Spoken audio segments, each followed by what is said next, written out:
Hello दोस्तों, मैं आशीष झारिया स्वागत करता हूं आपका आज के सेशन में। और आज हम पढ़ेंगे प्रोजेक्ट विधि के बारे में।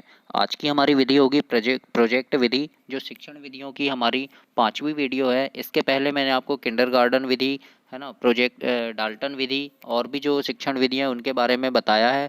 आज हम बात करते हैं प्रोजेक्ट विधि के बारे में और जानते हैं प्रोजेक्ट विधि क्या होती है और इसमें आपके लिए आपके एग्जाम की दृष्टि से, शिक्षक भर्ती परीक्षा की दृष्टि से कौन कौन सी बातें बहुत महत्वपूर्ण होती हैं और कैसे कैसे प्रश्न पूछे जाते हैं शिक्षण विधियों से, वे सारी बातों के बारे में आज हम बात करते हैं।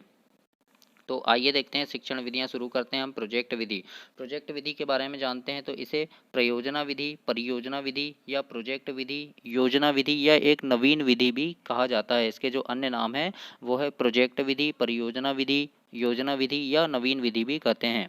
तो प्रोजेक्ट विधि के बारे में बता दूं आपको मैं सबसे पहले कि ये विधि ऐसी विधि है जिसमें इस विधि के बारे में बताया गया है कि जो शिक्षक होते हैं स्कूल में, शिक्षक बच्चों से ऐसे काम करवाएं या ऐसे प्रोजेक्ट दें जिससे बच्चा उस प्रोजेक्ट को समाज में या अपने फैमिली में, घर परिवार में या आस पड़ोस के लोगों से शेयर करे और उनसे सीखें, उस प्रोजेक्ट के बारे में बात करें और उनसे उनकी सहायता लेकर उनकी सहायता से अपना प्रोजेक्ट तैयार करें। इससे बच्चा सीखेगा और उसमें सामाजिकरण की भावना का विकास होगा। ये बात बताई गई है। और बात करते हैं इसके जनक की। तो इसके जो जनक हैं ये किलपैट्रिक महोदय हैं। W.H. किलपैट्रिक जो है इसके जनक हैं, इस विधि के प्रतिपादक हैं। प्रोजेक्ट विधि जो है एक दार्शनिक आधार है। व्यवहारवाद, प्रोजेक्ट विधि का दार्शनिक आधार क्या है? व्यवहारवाद है। यानी ये व्यवहार पर बल देती है। व्यवहार कैसा हो, यानी समाज में रहकर बच्चा क्या है, समाज का व्यवहार जानता है, घर परिवार का, अपने आस पड़ोस के लोगों का व्यवहार जानता है। तो व्यवहारवाद पर आधारित विधि है। इस प्रणाली में छात्र उद्देश्यपूर्ण क्रियाएं पूर्ण संलग्नता से सामाजिक वातावरण में करते हैं। देखो मैंने अभी बताया था ना, सामाजिक वातावरण में करते हैं, बच्चा समाज में रहकर सीखता है। तो बच्चा जो है एक उद्देश्यपूर्ण क्रिया जो है सामाजिक वातावरण में करता है। और छात्र जो कुछ भी सीखता है वह क्रियाशील होकर सीखता है तथा वह जो क्रियाएं सीखता है वे सामाजिक जीवन से संबंधित होती है ना। इसकी मुख्य बिंदु क्या है? परियोजना या प्रोजेक्ट का अर्थ है ना। इसमें इसके जो अर्थ होते हैं और क्या होती है प्रोजेक्ट विधि किसे कहते हैं, इन सारी चीज़ों के बारे में अब हम डिटेल में पढ़ते हैं। तो आइए शुरू करते हैं प्रोजेक्ट विधि। इसके जनक हैं किलपैट्रिक और इन्होंने सन 1918 में इस विधि का प्रतिपादन किया, इस विधि के बारे में बताया।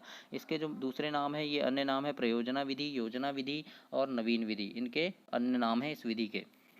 एक बात याद रखना दोस्तों, प्रोजेक्ट विधि जो है इसके बारे में जॉन डीवी ने बताया था, लेकिन उनके शिष्य किलपैट्रिक ने इस विधि का प्रतिपादन किया। ठीक है, बताया किसने था? जॉन ड्यूवी ने बताया था। जॉन ड्यूवी किलपैट्रिक के गुरु थे। तो क्या हुआ, जॉन डीवी ने बताया लेकिन उन्होंने इसका प्रतिपादन नहीं किया, उन्होंने इस विधि के बारे में जानकारी नहीं लिखी अपनी बुक में। तो उस उनके जो शिष्य थे किलपैट्रिक, उन्होंने इस विधि के बारे में बताया। तो इसके जो जनक होंगे वो कौन कहलाएंगे? इसके जनक किलपैट्रिक कहलाएंगे। दूसरी बात, यह एक सामाजिक विधि है, सामाजिक विधि पर आधारित विधि है। जॉन डीवी इनके यानी जॉन डीवी के शिष्य थे। कौन? किलपैट्रिक। प्रोजेक्ट विधि शिक्षण की एक नवीन विधि है। इस विधि के अनुसार शिक्षा इस प्रकार से दी जानी चाहिए जो जीवन के कार्यों को सार्थक बना सके। यह बालकों के लिए सामाजिकरण पर बल देती है। सार्थक बना सके मतलब बच्चों को जो प्रोजेक्ट दिए जाते हैं स्कूल में, वे ऐसे हो कि उनके जीवन के कार्यों को सार्थक बना सके। वो बच्चे एक उस प्रोजेक्ट को सामाजिक वातावरण में रहकर हल करें, अपने परिवार के साथ रहकर हल करें, अपने पड़ोसियों से पूछें और उस प्रोजेक्ट को हल करें। ये बात इस विधि में बताई गई है। इसमें और मुख्य बात यह है कि यह विधि लक्ष्य प्राप्ति के पूर्व की तैयारी है। दूसरी बात याद रखना, स्टीवेंसन को भी योजना विधि का श्रेय दिया जाता है, मतलब जनक नहीं माना जाता लेकिन श्रेय दिया जाता है, क्योंकि उनकी जो बुक आई थी सन 1921 में, उन्होंने अपनी बुक में इस विधि के बारे में संपूर्ण विवरण बताया था, लेकिन इसके जनक किलपैट्रिक हैं जो 1918 में बता चुके थे। ठीक है, अब देखते हैं इसके सोपान के बारे में, कौन कौन से इसके मुख्य सोपान है। तो प्रयोजना विधि के 6 सोपान है। कौन कौन से? परिस्थिति निर्माण, पहला सोपान है परिस्थिति निर्माण। मतलब क्या होता है, बच्चे जब भी कोई प्रोजेक्ट तैयार करते हैं तो सबसे पहले क्या होता है? समस्या निर्माण करना। समस्या निर्माण करना मतलब कि प्रोजेक्ट का निर्माण करना, कौन सा प्रोजेक्ट बनाना है, कौन यानी किस पर बात करनी है, पेड़ पौधे के बारे में, पर्यावरण के बारे में प्रोजेक्ट बनाना है ना, या फिर ऐसे यानी किस विधि में प्रोजेक्ट तैयार करना है उन्हें, किस सब्जेक्ट क्या होगा उनका, ये होता है परिस्थिति निर्माण। दूसरा होता है समस्या का चुनाव करना। परिस्थिति निर्माण हो गई, चलो उन्होंने बात कर ली है कि हमें प्रोजेक्ट बनाना है, और बच्चे क्या हो गए, मान लो किसी क्लास में 50 बच्चे हैं तो ग्रुप में बांट दिया, 5-5 बच्चों को ग्रुप में बांट दिया, तो ये क्या हुआ, परिस्थिति का निर्माण हो गया। अब बात होती है समस्या का चुनाव करना, यानी अब छात्रों के अनुसार प्रोजेक्ट तैयार, छात्रों से पूछा जाएगा आपको कौन सा प्रोजेक्ट पसंद है। कोई छात्र बोलेंगे मुझे खेल के बारे में प्रोजेक्ट बनाना है, कोई बोलेगा मुझे ताजमहल का प्रोजेक्ट बनाना है, तो कोई बोलेगा मुझे पर्यावरण के बारे में, प्रदूषण के बारे में बनाना है। तो ऐसे अलग अलग छात्रों के अलग अलग जवाब होंगे। उसके बाद क्या होता है, योजना का निर्माण होता है। फिर छात्रों को सब प्रोग्राम बांट दिया जाता है कि आपके ग्रुप में आप पर्यावरण से रिलेटेड प्रोजेक्ट बनाइए, आप प्रदूषण पे बनाइए, है ना।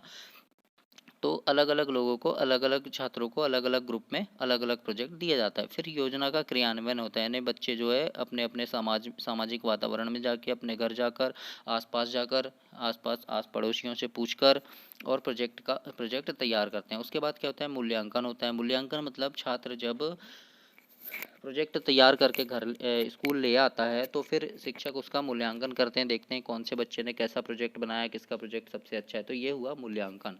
फिर होता है प्रतिवेदन या रिकॉर्ड बनाना, मतलब प्रोजेक्ट विद्यालय में रखा जाता है। देखे होंगे ना अपने विद्यालय में प्रोजेक्ट लगाए जाते हैं, जिसका अच्छा प्रोजेक्ट रहता है वो दीवार पे लगा रहता है, उसमें नाम लिखा होता है। तो उसको आने वाली पीढ़ी, यानी आने वाले जो बच्चे होते हैं जो अभी पिछली क्लास में है, वो फिर जब उस क्लास में आएंगे तो वो भी देखेंगे यार इनने, तो उससे क्या होता है, बच्चों को प्रेरणा मिलती है कि हमें भी ऐसा प्रोजेक्ट बनाना है ताकि हमारा भी नाम ऐसे आए और हमें भी लोग जाने। तो ये होता है प्रोजेक्ट, है ना।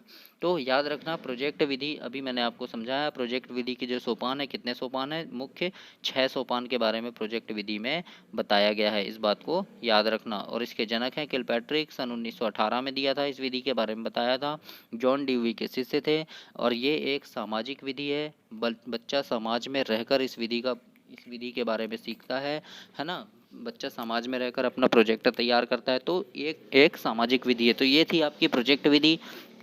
वीडियो में लास्ट तक बने रहने के लिए आपका बहुत बहुत धन्यवाद, और वीडियो को लाइक, शेयर और सब्सक्राइब कीजिए ताकि आपको शिक्षण विधियों की ऐसी वीडियो और भी मिलती रहे जो आपकी शिक्षक भर्ती परीक्षाओं के लिए बहुत इंपॉर्टेंट है। और जितने भी प्रश्न पूछे जाते हैं वे सारे प्रश्न मैंने यहाँ से आपको करवाया है। ठीक है, थैंक यू।